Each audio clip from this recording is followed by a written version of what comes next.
నేను ఒక విధంగా చెప్పుకోవాలంటే మా మదర్ గారు చనిపోయిన తర్వాత I become more responsible and నేను ఎప్పుడు ఆకతాయిగా తిరుగుతుంటాను.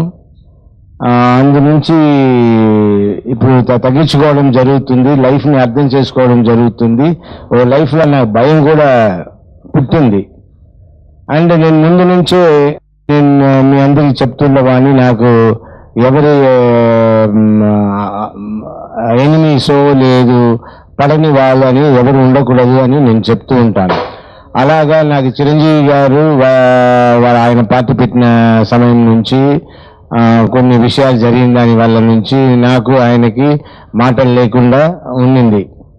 తర్వాత మేము అదంతా అయిన తర్వాత మేము మళ్ళీ ఫంక్షన్స్లో కలవడం, ఎవరెవరు మాట్లాడుకోవడం మీ అందరికీ తెలిసింది. అండ్ మేము ఇప్పుడు బాగా మాట్లాడుకుంటున్నాము. We are all working together. So నాకు ఒకటి మనసులో చాలా బాధగా మిగిలిపోయింది ఏంటంటే జగన్ గారితో వచ్చిన మిస్అండర్స్టాండింగ్. నేను ఇప్పుడు దాని గురించి ఆలోచిస్తే అప్పుడు ఆయన ఫాదర్ని లూజ్ చేసుకుని ఆయన అంత సీరియస్గా అంత ఇదిగా విజయవాడలో మీటింగ్ నేను వెళ్తే అక్కడ వచ్చిన జనాల కోసం నేను కూడా ఎగ్జైటెడ్గా I was moving to them and I was doing. So అన్నగారికి జగన్ గారికి అది నచ్చలే. అది అప్పుడే నా పిలిచి చెప్పేసి ఉంటే నేను ఓకే అని I would have adjusted, I would have removed glasses and సీరియస్గానే వెళ్ళేవాని. సరే అక్కడ ఉన్న పబ్లిక్ తగ్గట్టు నేను ఐ వాజ్ రెస్పాండింగ్, అంతే తప్ప అక్కడ లేదు. But it was a disturbance for Jagan గారికి. ఆయన పార్టీ పెట్టాలా అనుకున్న ఆయనకి ఒక డిస్టర్బెన్స్గా ఫీల్ అయ్యారు. సో ఇది నా దగ్గర తర్వాత చెప్పినప్పుడు, నాకు డిలేగా చెప్పినప్పుడు ఐ హ్యాడ్ సమ్ మిస్అండర్స్టాండింగ్. నేను కూడా మెచ్యూరిటీ సరిపోగా ఒక కిడ్ లాగానే వచ్చి కంప్లైంట్ చేశాను. అప్పుడు నన్ను అందరూ చాలామంది అలాగే అన్నారు.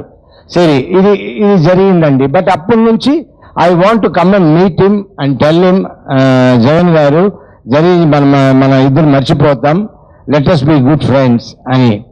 అది ఇవాళ కాదు, నేను 10-15 రోజులు నా ఫ్రెండ్స్ వైఎస్ఆర్సీపీ పార్టీలో ఉన్న వాళ్ళు రమ్మగడం. సరే నేను పార్టీ రావడం నెక్స్ట్ అండి. నేను ఫస్ట్ జగన్ గారిని కలిసి I want to tell him that don't have any hard feelings in your heart అని చెప్పాలా, దానికి నేను ఫస్ట్ కలవాలండి అని చెప్తూ ఉన్నాను. సో అలా లాస్ట్లో జగన్ గారు ఇంత బిజీ షెడ్యూల్లో కూడా ఇవాళ మాకు డేట్ పెట్టి he has given us the time to talk to him. So we spoke to him and he was very happy and he said we all work together and will do the best for our Andhra people అని ఆయన చెప్పి వెళ్ళారు.